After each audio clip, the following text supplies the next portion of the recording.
the United States and Europeans, because they're the ones who are actually carrying out the war. Israel on its own can do nothing. If the Americans stop and the Europeans stop assisting the Israeli regime and stop providing them with the weapons and the ammunition and the financial assistance and the political cover to continue with this Holocaust, it would be over in a week. The regime would collapse. So this is a Western Holocaust. This is a Western genocide. The collective West, meaning the regimes, not the people, they are behind this. This is a war that the West is carrying out. Otherwise, the Israeli regime has shown itself to be weak and puny and incapable of continuing. Otherwise, they wouldn't have all these planes coming in day and night with American weapons. They wouldn't have all this financial. Americans are not selling them weapons. They're gifting them. They're giving these as gifts. And so are the Germans and the Europeans. So the Israelis have lost the war. They've lost it a long time ago. But if you recall, I was saying that the Americans and the Europeans are willing to give Hezbollah the world. Why? Because they want to cut down the number of fronts. They want to decrease the number of fronts. And this, I think, shows how heroic Hezbollah and the resistance and its supporters are in Lebanon. Not only are they being abused by the fascists in Lebanon who supported the Israeli invasion in 1982 and who continue to be traitors to the country, but the West is offering them everything that they would ever, they could never dream of getting the sort of concessions that they're being offered.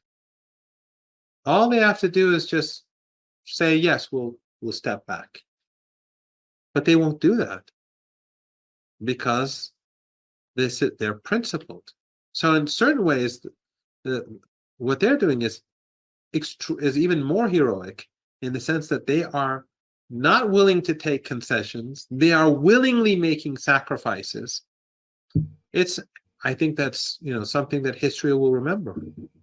What Hezbollah and its supporters did. Every woman and child and man in Lebanon that's supporting, whether Christian, whether Sunni or Druze or Shia, or Palestinian or Lebanese, whoever is supporting the resistance in Lebanon, they're all a part of this. They're all heroes. The same is true in Yemen. The Americans are willing to give the Yemeni government, Ansarullah, everything that it wants, but they won't accept it. They say, no, the genocide, the Holocaust has to end. And of course, imagine if Syria was to change its policy. Imagine if Syria said, okay, no, you think the Americans would solve their problems. And of course, first and foremost is Iran. None of the members, none of the parties, none of the components of the axis of resistance will take one step back. The Holocaust, the genocide must end. Apartheid must end. And history will remember. Remember, for years, for decades, the West has always been talking to us about human rights and human values and freedom and democracy. But I think Gaza has proven everything. And I think all those people who've had many questions about Iran, and I'm not saying Iran is a utopia or Lebanon is a utopia or Syria is a utopia, but in the case of Iran, more specifically, for over 40 years, people have been hearing only nasty and negative things about Iran and how horrible Iran is. But I think everyone has to rethink Iran, because let's look at Gaza. The West is supporting the genocide. Iran is standing up against genocide. Iran is making sacrifices, and Iran is unwilling to do a deal. Unwilling. That's why we have maximum pressure sanctions. That's why and don't think it's Israel that's carrying out attacks against Iran. All the Western intelligence agencies, the Five Eyes, including New Zealand, the Five Eyes and Western governments, all of them are working together to gather intelligence against Iran. They're all working together against Iran for the sake of the Israeli regime.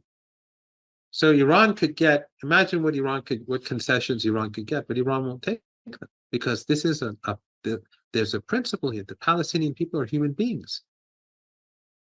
We cannot turn away. We cannot ignore what's going on in Palestine. So Iran will continue with the resistance. All these fronts will continue to remain active, and the Israeli regime will have to pay the ultimate price, and that is ending ethno-supremacism and apartheid. That is the only way to end this. There is no other way.